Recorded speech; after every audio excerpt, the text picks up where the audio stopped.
Good evening, everyone. My name's Chris Russell. I'm a fertility specialist with Newlife IVF in Melbourne. Welcome to tonight's webinar, Getting to the Heart of Fertility, where I'm joined by another fertility specialist, Dr. Nicole Hope, and we will be talking to you about an IVF cycle. So if you've ever wondered what happens during an IVF cycle to you, the patient, this is the webinar for you. We will also be putting this out as a podcast in the coming weeks, coming days hopefully, and also on YouTube. So if you miss anything tonight, if you want to share it with a friend, by all means, we'll have that all available very soon. So we'll get into the presentation. And there's a few steps to an IVF cycle that you need to be aware of. And we're going to cover them all in a reasonable amount of detail throughout the evening. But I thought it would be good if we just give you a brief overview of what happens during an IVF cycle. The first part is the stimulation. And that's the process where we get as many of your eggs to grow at the one time as possible. So that's the stimulation. We are stimulating your ovaries to grow eggs. The next part of the IVF cycle is for you to undergo an egg collection. And that's the process where we take those eggs that have grown during the stimulation phase and we take them out of your ovaries so that we can use them in the next step, which is the insemination, also sometimes called the fertilization. And that's where we put your eggs together with sperm from your partner or sperm from a donor. We put them together in the laboratory outside of your body and fertilize those eggs. This is followed by the embryo culture or the embryo development stage, where we grow those fertilized eggs in our laboratory for about 5 days. And that's called embryo culture. At the end of those 5 or 6 days, we are then hoping to have a good quality embryo that we then place back into your uterus. So that's called an embryo transfer. So embryo transfer is we take that embryo and put it back into your uterus, and we hope that you get pregnant. We support that phase of the cycle once the embryo's gone in. We support what we call the luteal phase. That's the time until the pregnancy test, by giving you some medications that improve the chance of the embryo implanting in your uterus. And then finally, we do a pregnancy test. Now that all sounds like a lot. And luckily, IVF is both an incredibly complicated but an incredibly simple process all at the same time. It does sound like a lot of things that are going on, but believe it or not, it all takes place over about a 4-week period. So the stimulation phase starts on day 2 of your period, so that's when the injections start, and you take the injections for about 7 or 8 days. This is the average amount of time. Certainly some people are a little bit quicker and some people are a little bit slower, but in general, that's how long it takes. And then we are doing the egg collection, usually around about day 12 of the cycle. Once the eggs are out, they're in our laboratory being grown or cultured for about 5 days before the embryo transfer takes place. And then, of course, like I mentioned, you're on some medication to improve the implantation of the pregnancy. And then finally, on around about day 28, doing a pregnancy test.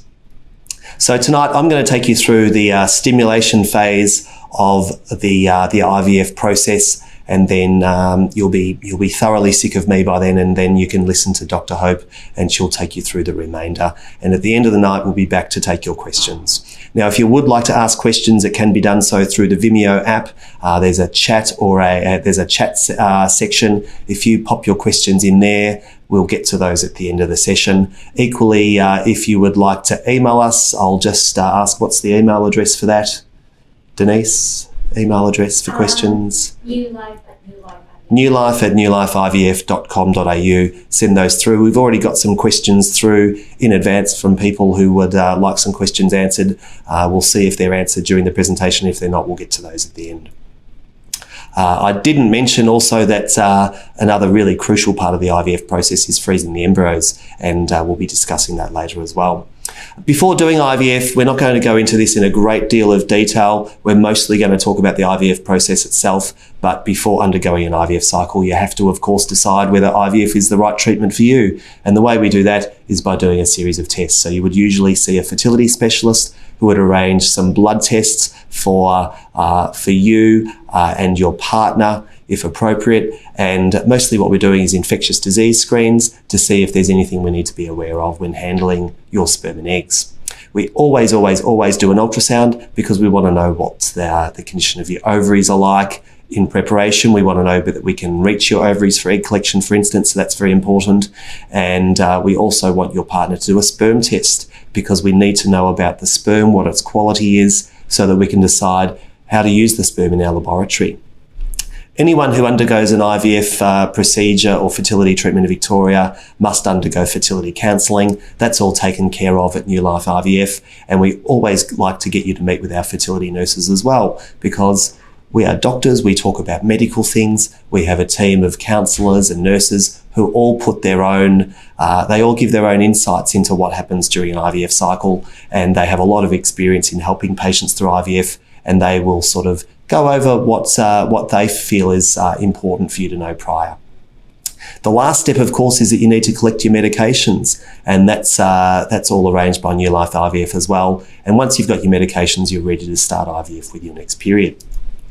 So the IVF stimulation, like I mentioned at the beginning, the stimulation is to get the eggs that exist within your ovaries to enter into a stage of maturity or to grow into a condition where they can be used and fertilised. And the way and one of the nice things about IVF is that we are able to utilise lots of eggs all at once. So if you have a look at the picture on the screen, that shows an ultrasound scan of an ovary, and you can see there's lots of black circles within that ovary, and they are called antral follicles.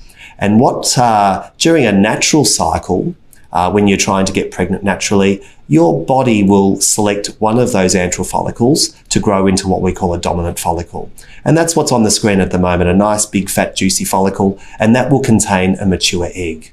And at the right time, your body has a very complicated hormonal mechanism that leads to release of the egg from the follicle, so ovulation. And then hopefully when you're trying to get pregnant naturally, that egg will be found by a sperm and you'll get pregnant. During IVF, however, we are taking control of your ovaries completely by using some medications. And instead of getting you to produce just the one egg, what we would like to do is to get you to produce a lot of eggs. And the number that we would like you to get is different for each woman. Everyone's a little bit different. However, the average number of eggs collected, the average number of eggs produced during an IVF cycle is around about 10. And if you have a look at this picture here, this is an ultrasound of a woman's ovary during an IVF cycle. And as you can see, instead of just being there, just the one big fat dominant follicle, in that picture there, you can see, 6 or 7 of them. And that's real advantage in IVF, is if we can collect 6 or 7 eggs, or 10 eggs as is the average, we're giving you 10 chances of getting pregnant in that very month. Whereas when you're trying to get pregnant naturally, you release 1 egg and only really have the one opportunity. And if that egg that you release naturally is not good enough quality to lead to a baby, then you won't get pregnant. So the aims of IVF are to get lots of eggs to grow all at once. We also have to prevent ovulation. It's no good if we give you medications to grow 10 or 12 eggs and then you ovulate before we can collect them. So we've got to prevent ovulation, and we also have to monitor your response. And the way we get your eggs to grow is by using an injection called FSH, follicle stimulating hormone. It's a bit of a mouthful. We'll just call them FSH injections from now on. And that is the medication that you give to yourself by injection to make the eggs grow. To prevent ovulation, we then add a second type of injection called a GnRH agonist. That's another mouthful. Sorry, I said agonist, I meant antagonist. Very important difference. The antagonist prevents your ovary from releasing the egg, so it contains them within your ovary. And of course, as I mentioned, we do monitor how your ovaries are going, and we do that by a combination of blood tests and ultrasounds. So FSH injections, they're given daily. They start on the second day of your period. So generally what we do is get you to collect your medications in advance, and then when your period starts, we ask that you email our nursing staff and that you start your injections on the second day. So gonal F, I'm going to show you now. I've got a demonstration pen right here, because what a lot of my patients are really worried about is they're very intimidated by having to give themselves injections. And the people who make the injections have put a lot of thought and a lot of consideration into that. They're injections that you must give yourself. So they've made them really easy to give. So I'm going to show you a medication now called gonal F. and it comes in a beautifully designed pen right here. If you can see, there's a little bubble right there, but the medication is already in the pen, ready to go. And down at the other end, you've got a little twisty dial that dials up your dose. So to give yourself an injection of gonal F, what you will need is a needle, and it is the world's tiniest needle, I promise you. And you just peel it off the end and you screw it into the end of the syringe device. And you will be told what the dose to use. The correct dose for you will be very clearly told to you by the nursing staff. It'll be given to you in writing and by email, so you will know what your dose is. A very common starting dose is 150 units. So I've just dialed up my 150 units. There's a little window here that says 150. And then I recommend patients hold it like a dagger, like you're going to stab someone, which you are. You're going to stab yourself, kind of. And then you take off the little protective cover, second protective cover, and as I mentioned, there's the world's smallest needle. You probably can't even see it. And what you then do is, luckily, I've got a little bit of fat here. I'm not going to inject myself. I've got a little pretend one here. And what you do is then just insert that needle, try and do it in a way you can see, all the way in, nice and gentle. Push down with your thumb on the top of the syringe, count to 5, release your thumb, pull out, done. And it really is that easy. You get to be very, very good at giving yourself injections if you do IVF. It really doesn't hurt. It's very, very difficult to do wrong. I often say to my patients, unless you squirt the medication on the floor and completely get it wrong, as long as you get that medication under your skin somewhere, you'll have given yourself a correct dose. So it really is very easy. So gonal F injections are given each day. They're usually given in the evening by convention, and there are lots of different types. I've just shown you gonal F, which is one type. It's a common type, but there are many, many others. They're all equally easy to give. Then on about the 6th day of your cycle, so the first 5 days you give just the FSH injections. On day 6, that's when we like you to start the antagonist. So the antagonist is generally given also daily, so once daily. We like you to give the antagonist medication in the morning. So you have the antagonist in the morning, you have the FSH at night. Again, there's a couple of different sorts. Orgalutran is a very commonly used one, as is Cetrotide. Also very easy to give in much the same manner as what I've just used, the gonal F. Whilst you're using these medications, we then have to start the monitoring. So we won't know how the eggs, unless we do some tests, won't know how many eggs are growing or how your ovaries are responding. So we like to do some blood tests and we like to do some ultrasounds. And what they're doing is assessing how many eggs are growing within your ovaries, and also they are assessing whether they are at the appropriate stage of development.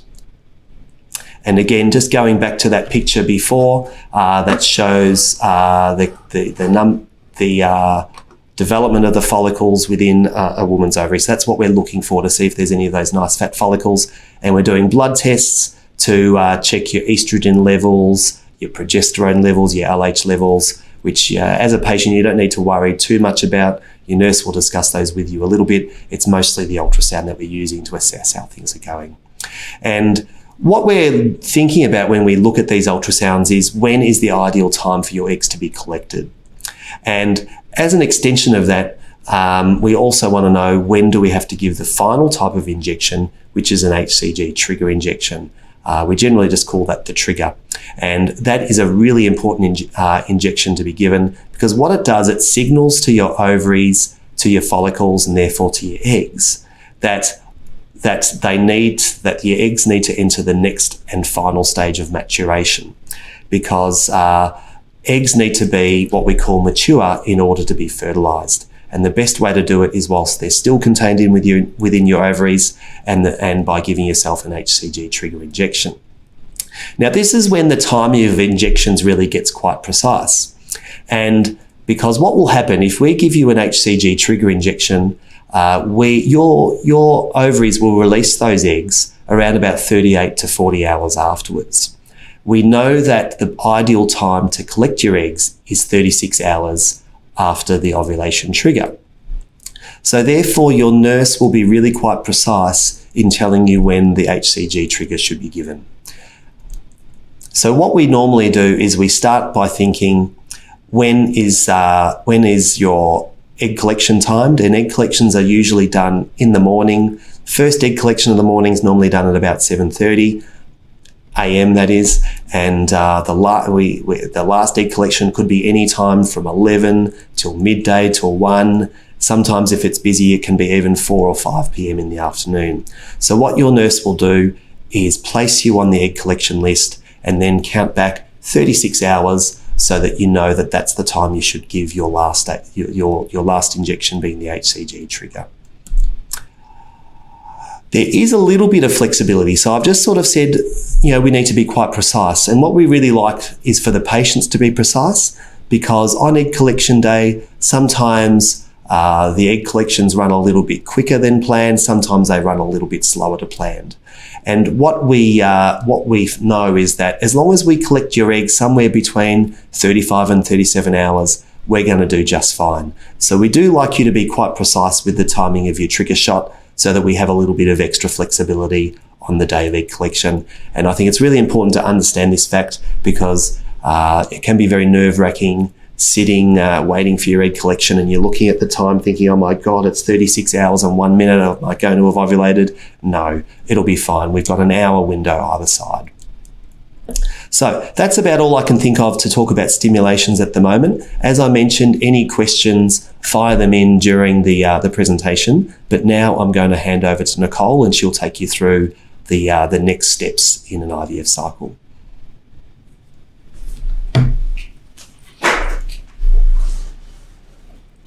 Talking about next steps, Chris has just kindly put a step in so I can be at the same height as him as the camera. So hopefully you can see me. So I'm going to talk about the egg collection.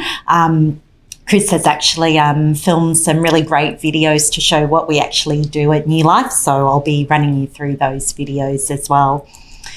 So with the egg collection, that happens at our site in Box Hill.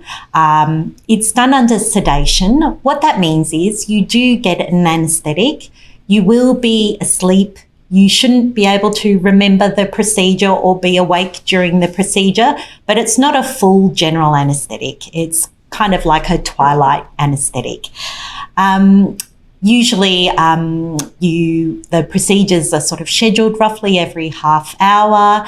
Normally after the egg collection, you're ready to go home within an hour or two. So it's quite a quick procedure and a pretty quick recovery and going home afterwards. To do the egg collection, we use an internal ultrasound, and by the time you get to your egg collection, you probably will have had a few of those ultrasounds already. We use the ultrasound to find the ovaries, and then we insert a needle through the vagina into the ovaries to drain the eggs, and I've got a video of that to show you.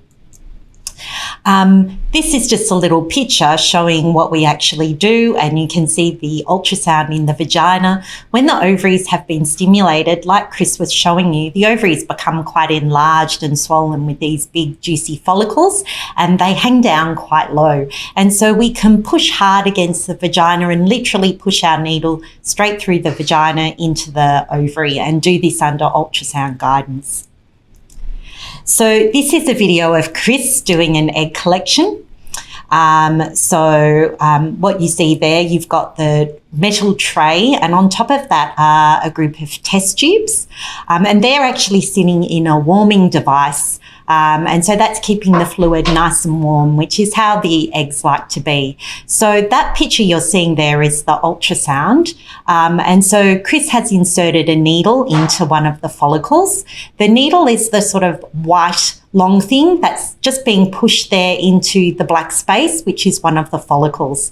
And he has his foot on a foot pump. And if you see that little test tube in the collection tray there, you can see the fluid, that yellow fluid dripping into the test tube. So we keep our needle in that follicle and we drain the follicle until there's no more fluid. We can't actually see the egg at that point in time. The egg is sort of microscopic. Here you'll see one of the nurses picking up a test tube, and she's taking it just into the lab, which is directly next door. And now we've moved on to draining the next follicle. You can see that fluid from the follicle dripping in, and that fluid is staying nice and warm, as it should be in the natural environment. We don't like our eggs to get cold. We are dripping away. Chris has got his foot on the pedal, and as this one fills up near the top, we'll again collect that test tube and send it off for the lab. So you can just see some more of that fluid. It's just stopped dripping, and Chris has finished the egg collection. This is now one of our nurses, Sophie, not nurses, she's an embryologist, Sophie, who's looking at the fluid under a microscope. So you can see there's a little bit of blood mixed in with the fluid, and that's quite common. So she's just sort of given the Petri dish a little shake around, having a look to see what's in there. When we see the egg, it typically is in a clump of cells. So if you see on that screen, that kind of blob that just went out of view on the picture, I think we come back to that. The egg is hidden in a clump of cells called cumulus cells. And so that's this cumulus oocyte complex, this clump of cells, and in the middle there's an egg, and you can just see it there. So basically, the embryologist will go through every test tube of fluid and look around for these cumulus oocyte complexes. This is now one of our other embryologists looking, and you can see all those little clumps of cells which represent individual eggs in the cumulus oocyte complex. I spoke before about the recovery time immediately after the egg collection. As I said, we'd expect you to go home within an hour or two of the procedure. You'll definitely need that day off work. Some people might be okay to be back at work the next day. I always say to people it's safer to arrange to have that day off work and the next day off work. And if you do feel well and you're ready to go to work, you can. But if you need the extra time, then you've already pre-arranged that. So when we collect the eggs, the next thing we need to do is put the egg and sperm together, and that's called insemination. Firstly, we need a sperm sample. That might be a fresh sample, ejaculated by a male partner. Sometimes there might be sperm that's already been frozen, and we need to thaw that. When we get the sperm sample, we do have to prepare it. We spin it in a centrifuge machine, and basically it will separate some of the swimming sperm from the non-swimming sperm. And so we end up with a small volume but highly concentrated swimming sperm, and we use those sperm to inseminate the eggs. We have two main ways of putting the eggs and sperm together. We have conventional IVF and ICSI. And I have some pictures to show you. So what conventional IVF is, it's allowing the egg and sperm to fertilise naturally, even though it's happening in the IVF lab. We do need a certain amount of sperm to allow conventional IVF.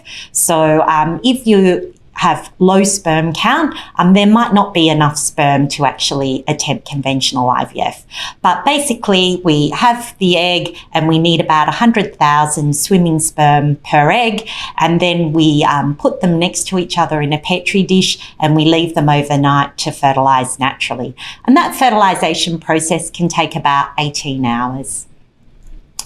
ICSI is where we actually select a single sperm and inject one sperm into each egg. We will deliberately try and select a sperm that's normal shape and is swimming rapidly. We might use ICSI if there are issues with the sperm, so low sperm count, poor swimming, maybe a low % of normal shape sperm. Often if we're using frozen sperm, or if we've had to do a testicular biopsy. So as I mentioned, fertilisation takes about 18 hours. So even though we put the egg and sperm together on the day of egg collection, we won't really know if they fertilised until the next day. And so the following day after egg collection, we are checking for fertilisation, and this picture cartoon is showing a fertilised egg. And so we can see these two circles in the middle of the egg. They're called pronuclei, and that tells us that the egg has fertilised normally. Then around day 2, the embryo starts dividing, initially into 2 cells and then into 4 cells. And by day 3, we are hoping it has divided into 8 cells. From there, the cells of the embryo start squishing together and they become an embryo called a morula, where it's very difficult to kind of discern the individual cells.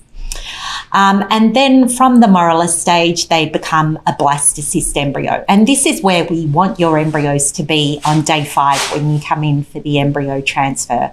So with this blastocyst embryo, you'll see the pink cells around the edge. They're called the trophoblast cells, and that's what will become the placenta and membranes of the pregnancy.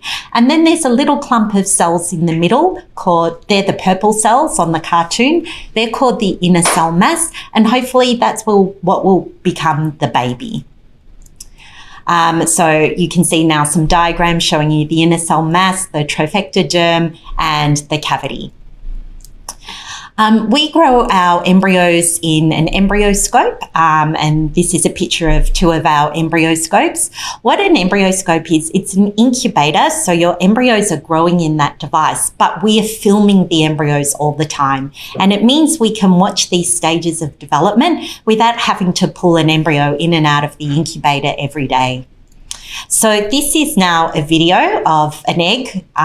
So you can see we've got the egg. You'll now see those 2 circles appearing, showing that the embryo has fertilized. Now it splits into 2 cells. Wait for it, 4 cells. Now we're going for 8 cells. There we go. Now the cells are going to start squishing in together and compacting, which is what they're starting to do at the moment, and then forming this morula where it's hard to tell the individual cells apart. And now it's becoming a blastocyst. You can see the cells around the edge and the little clump of cells in the middle. So you come in on day 5 for your embryo transfer. What I say to patients is an embryo transfer is very similar to having a pap smear done. If you've had a pap smear before and you haven't had any trouble, you should be fine to do an embryo transfer awake. If you have had difficulties with a pap smear before, then sometimes you can elect to have sedation for the embryo transfer as well. We typically schedule you for the transfer for a 15-minute appointment. The actual procedure itself only takes 5 minutes, and you can go straight home afterwards. There's no particular recovery that's required. So again, this is a little diagram just showing how we do the transfer. We have a very thin tube that we insert through the cervix, and then we just push the embryo into the uterine cavity. Now we have another video that Chris has done showing what we actually see on ultrasound when we do a transfer. So down the bottom at around the 5-6 o'clock position, you can see the catheter coming in through the cervix, and that's those 2 little white lines. And then the lining of the uterus is that pale white area with the arrow. And then at this point in time, we'll have said, yes, we're in position, and we'll have called for the catheter. And you can now see another little white line going into the endometrium, and that's the catheter with the embryo going in. And then I don't know if you just saw that little flash then, but that's when we've injected the embryo into the uterus. We then take the catheter out and we send it back to the lab with the embryologist, who will look at the catheter under the microscope and make sure the embryo is definitely in the uterus and not stuck in the fallopian tube, not stuck in the catheter. Occasionally, an embryo can get stuck in the catheter. It's not a problem as long as we find that out.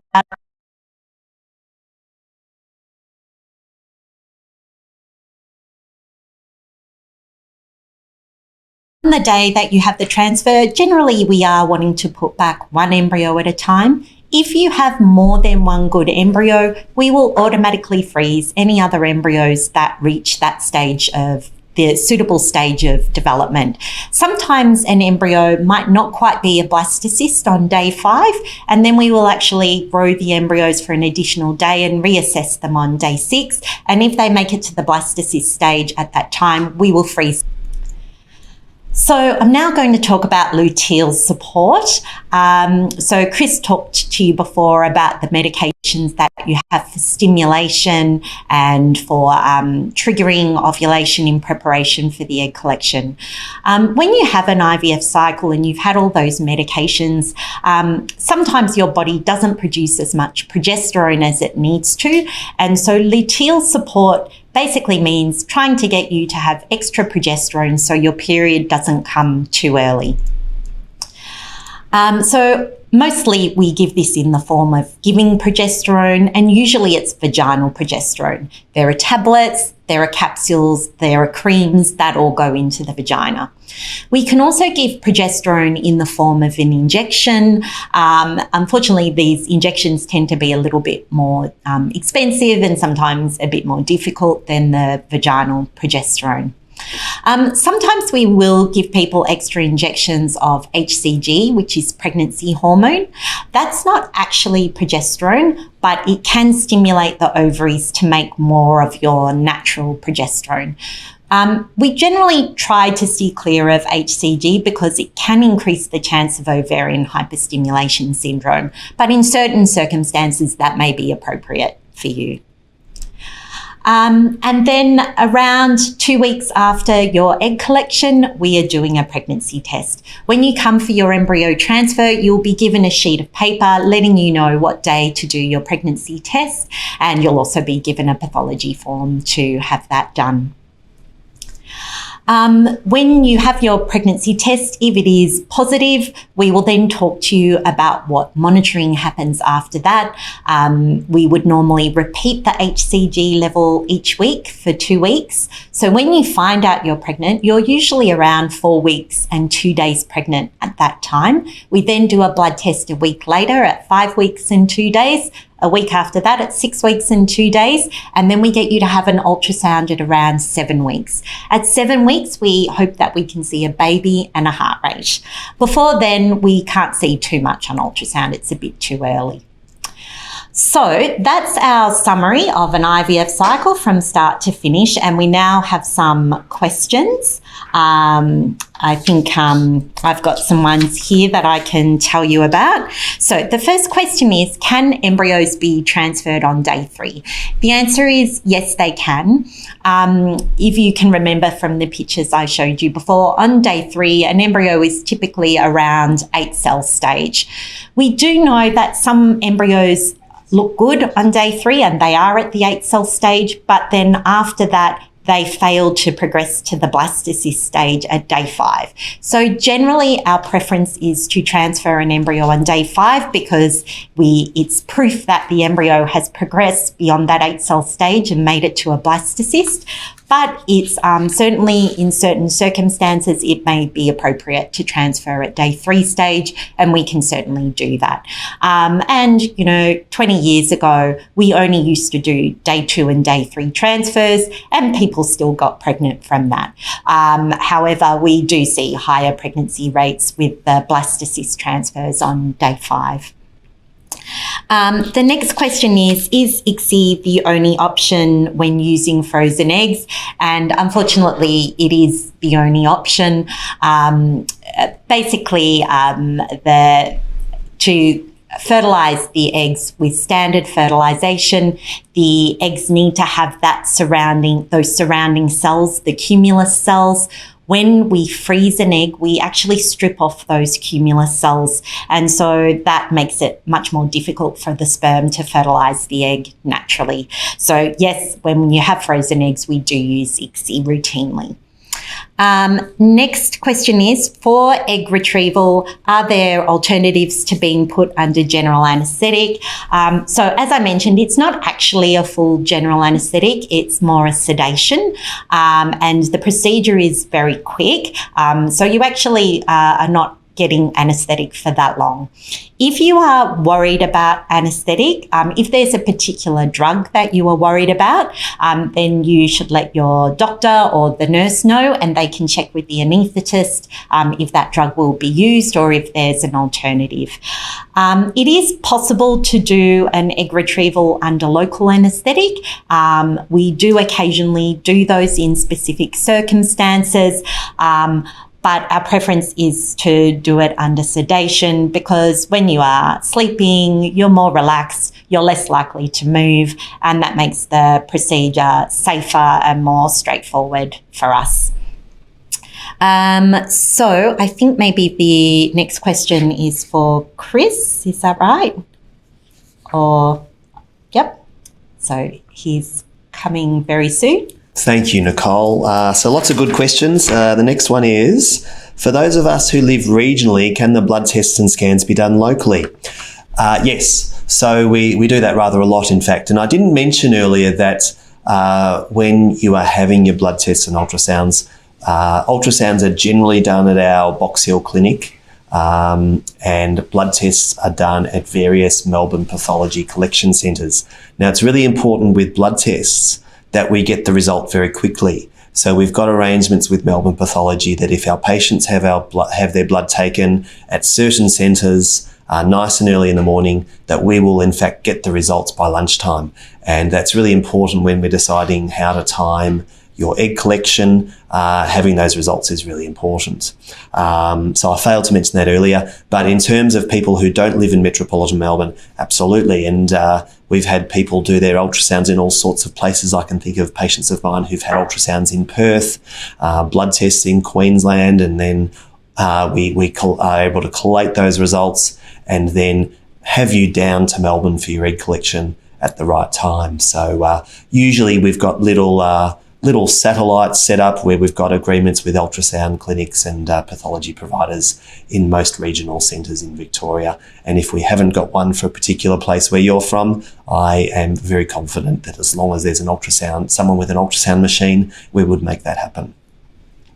Are there ways to reduce the risk of OHSS during IVF? Absolutely. So OHSS is the shortened version of ovarian hyperstimulation syndrome. And OHSS is one of the complications that can occur during an IVF stimulation cycle. And what it relates to is using medications, producing eggs, but having an excessive response to the injections. So you might remember earlier on I said the average number of eggs collected in an IVF cycle is 10. Some patients are able to produce many, many more than that. Some patients are not able to produce that many, so that was actually just the average figure. But some people with a lot of follicles and therefore a lot of eggs available within their ovaries can produce a very high number of eggs in response to the injections. And if you produce in particular, one of our thresholds is 17 eggs, but if you do pass that 17 egg mark, we do consider that you're at elevated risk of OHSS, and we start making some changes to the treatment. So getting back to the question, is there ways of preventing it? Yes, absolutely. And the first thing is to identify patients who are at risk of getting hyperstimulation syndrome. And the way we do that, I mentioned that we do an ultrasound before treatment. And what that tells us is the number of antral follicles within your ovaries. And if you do have a lot, that means we need to be considering the risk of OHSS and therefore giving you an appropriate dose of gonal F or the other FSH that we decide to use. So generally, if we think you're at risk, the first thing we'll do is lower the dose of FSH injections. The next thing we do is we typically use an antagonist cycle. There are other ways. So you might remember that the antagonist is the medication that blocks ovulation. Now, there are other ways of blocking ovulation, but the antagonist is the simplest way. And for people, for women who are at risk of OHSS, it is also the best way to block ovulation in them. One of the reasons for that is it allows us to change the type of trigger we used. So this is becoming a relatively complicated answer. But if you recall that the final injection you take is the trigger injection, and that the example I gave was Ovidrel, which is an HCG, human chorionic gonadotrophin. I have trouble saying them. Do you have trouble saying them too? We never say it, do we? No. We just say HCG. Yeah. So we use HCG triggers usually, and that matures the follicles and the eggs and allows us to collect them. If we think you're at risk of getting OHSS, what we will do is instead of using an HCG trigger, we will use a medication called an agonist. So I mentioned antagonists earlier. We would use an agonist trigger. Examples of these are decapeptyl and cineral are the most common. And what that trigger shot is able to do, it is able to beautifully mature your eggs so that we can collect them, but your hormone levels afterwards drop very, very, very rapidly. So what happens is that within a few days of having your eggs collected, if you've had an agonist trigger, you'll get your period.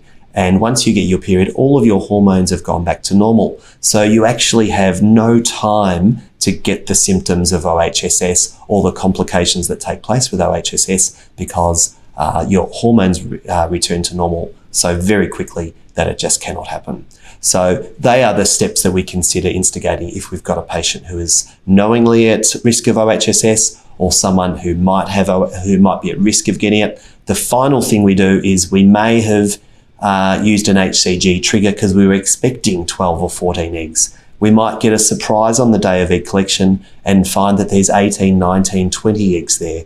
If that was the case, we would defer the embryo transfer. That's our last little step in preventing OHSS. The reason being that if you have an embryo transfer and get pregnant, your hormone levels are going to start increasing as a result of the pregnancy, and those hormones that are released actually stimulate your ovaries and continue the hyperstimulation process. And if you are unlucky to get OHSS and you get pregnant on top of that, it tends to last until 7 or 8 weeks into the pregnancy, which is a really long time. So what we do if you don't get pregnant, even if if we don't do an embryo transfer and you do get hyperstimulation syndrome, at least it will all be resolved by the time your period comes a week later, rather than at 6, 7, 8 weeks into the pregnancy. The next question is, should I delay IVF if I have COVID, and if so, for how long? My view on that is you don't actually need to delay it from a fertility point of view or from an egg point of view unless you are very, very unwell. If you have mild COVID, my personal view is proceeding with the cycle is fine. However, one of our problems in having an IVF cycle when you've had recent COVID is, as Nicole was mentioning before, you have to be sedated in the operating theatre by an anaesthetist. And we do know that there are increased anaesthetic risks in the 4 to 6 weeks after you have a COVID infection. So as a result, we do insist in the vast majority of circumstances that if you have COVID, you delay your egg collection by 4 weeks from when you've been diagnosed, or until you've got no more symptoms. And sometimes that means delaying your whole IVF cycle for a month, which is unfortunate, but in the interests of your safety, that's something that we must do. So now we've got plenty of questions, so we're going to keep firing through them, and I'm now going to hand over back to Nicole.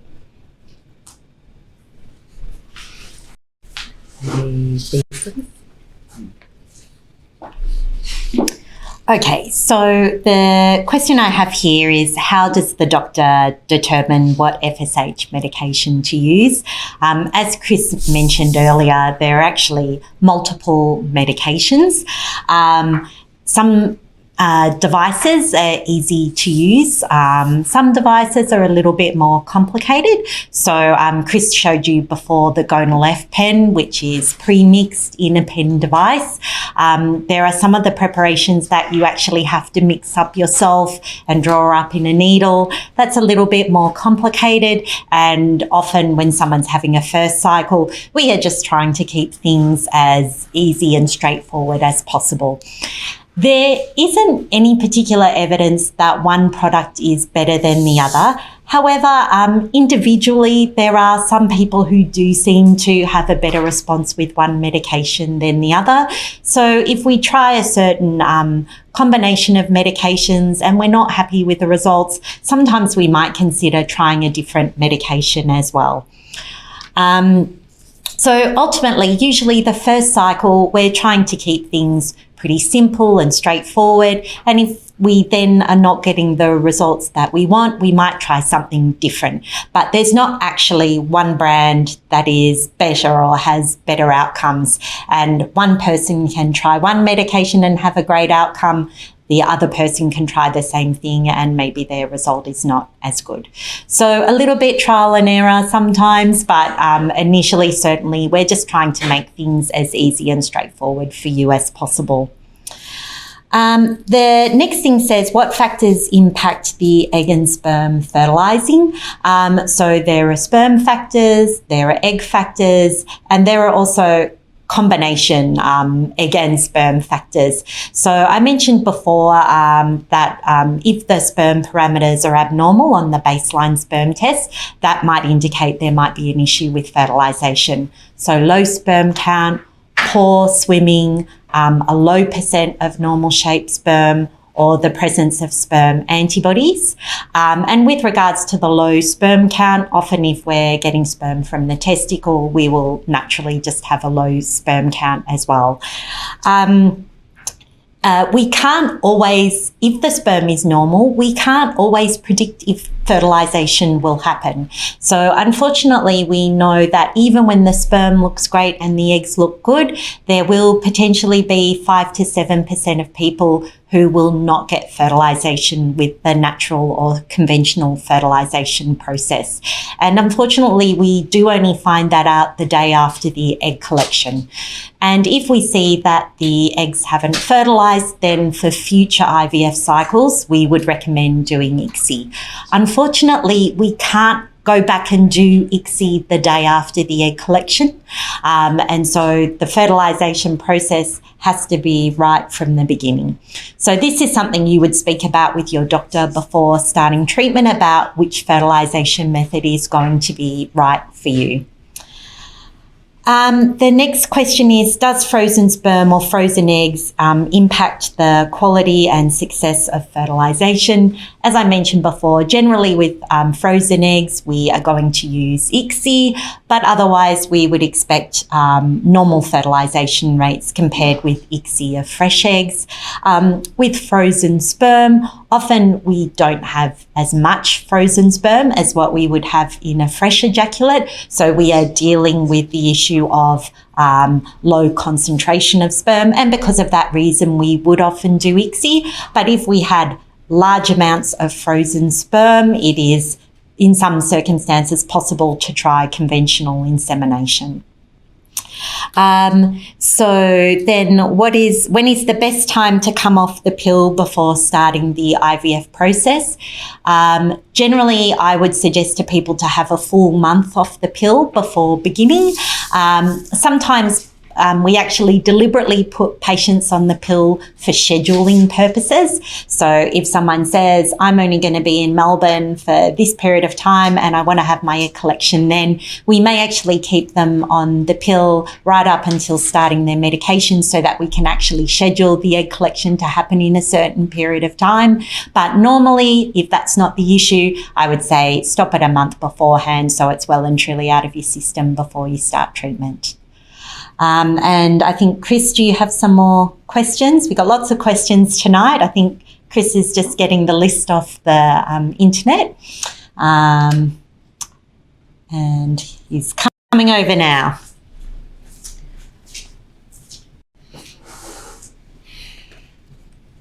Thank you, Nicole. So next question, what is the success rate for patients with PCOS? And the success rates in IVF really depend on a couple of things, and one is the age of the patient, the age of the woman in particular. So success rates vary with that.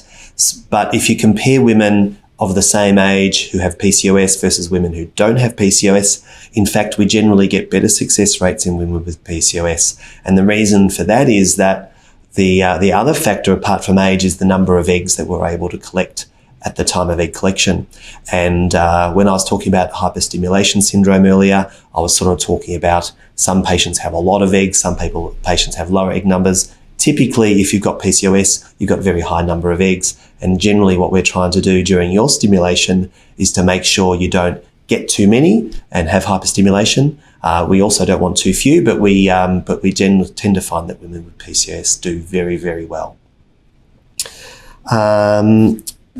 What is the chance of frozen eggs surviving the thaw? And also, I guess you mean by extension, frozen embryos. When you vitrify embryos, as we do at Newlife IVF, between 98 and 99% of eggs and embryos survive the thaw process. So it's a very, very, very high survival rate. The next one I've got is, what are the common side effects of the medications used through IVF? I mean, the most common thing is to get no side effects at all, and this surprises a lot of patients. A lot of patients hear that there's really high rates of side effects, but when they finally do it, they find it's actually really well tolerated. In terms of what's common though, what I commonly see in my patients is they often feel a little bit fuller in the abdomen and in the pelvis. And you might recall Nicole when she was talking about how ovaries change during the IVF process. They do get a little bit plumper, a little bit fuller, and certainly much bigger than they usually are. So some patients do notice that. Sometimes they notice it's a little bit more uncomfortable to move around. So high impact exercise sometimes causes a little discomfort. But the one of the other things we see is a little bit of fluid accumulation. So you can become a little bit fluidy in your abdomen and your pelvis, and you might notice that you're a little bit bloated. They would be the most common. If you read the side effect packets of the injections, you will find every side effect under the sun, but you'll also find all those same side effects with any particular medication. So I would say they are the most common, and a lot of people are very surprised that they don't get many at all.